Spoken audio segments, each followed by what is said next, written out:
বলো। দেখো বন্ধুরা, হ্যাঁ এই যে ল্যাঠা মাছ নিয়েছি। হ্যাঁ, এই ল্যাঠা মাছ আমি পাতায় ভাজা করব, তাই আমি এই দেখো এটাকে আমি সুন্দর করে নুন হলুদ আর এই যে লেবু দিয়ে সুন্দর মাখিয়ে রেখে দেবো খানিকটা সময়। আর এই যে নুন হলুদ সব কিছু দিয়ে সুন্দর করে আমি প্রথমে একটু মাখিয়ে রেখে দেবো, তারপরে আমি তোমরা আমার সঙ্গে থাকো, দেখো এতে আমি আরও কী কী অ্যাড করি পরে তোমাদের সঙ্গে শেয়ার করব।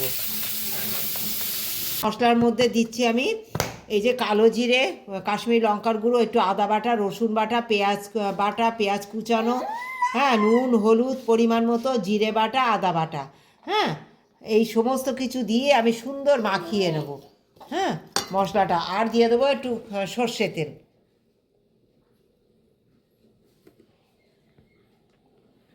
সর্ষে তেল দিয়ে সুন্দর আমি মাখিয়ে রেখে দেবো খানিকক্ষণ, এই আধ ঘন্টা মতো আমি রেখে দেবো সুন্দর। এই তোমাদের দেখাতে ভুলে গেছি, এই মাছগুলো একটু মোটা মোটা তো, তাই দেখো আমি একটু সব চিড়ে চিড়ে নেবো, তাহলে কি বলো তো, এটা ভিতরে মশলাটা ঢুকবে আর খুব সুন্দর খেতে লাগবে।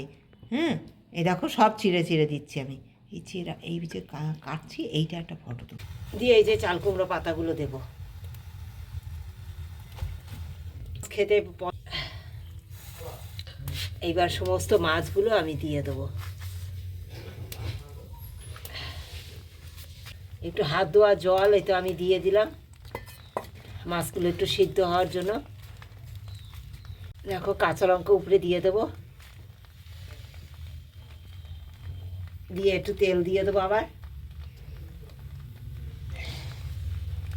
কুমড়ো পাতাগুলো আবার দিয়ে দেবো উপরে, পাতা দিয়ে সুন্দর ঢেকে দেবো আমি।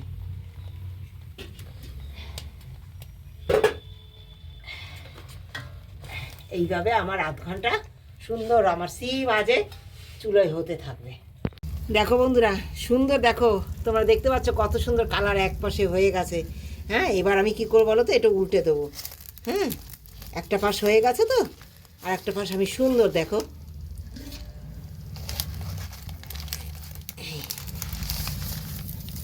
এই দিয়ে দিলাম থালায় বসিয়ে, এবার এই পাশটা দিয়ে দিলাম, হয়ে গেল। কত সহজেই দেখতে পাচ্ছ আমি কত সহজেই এই রেসিপি করি। তোমরা আমার কিচেনে গেলে অবশ্যই তোমাদের ভালো লাগবে, তোমরা আমার পাশে থেকো, এইভাবে আমি সুন্দর করে যেন তোমাদের ভালোবাসা নিয়ে এগিয়ে যেতে পারি। এই রান্নার চ্যানেলটিকে তোমরা সঙ্গে থেকে ভালোবাসা দিও, এবং যাদের ভালো লাগবে অবশ্যই তোমরা লাইক শেয়ার এবং সাবস্ক্রাইব করে দিও। হওয়ার জন্য আর একবার আমি ঢেকে একটু 2 মিনিট রেখে দেবো, তাহলে দুপাশই আমার সুন্দর ভাজা হয়ে যাবে।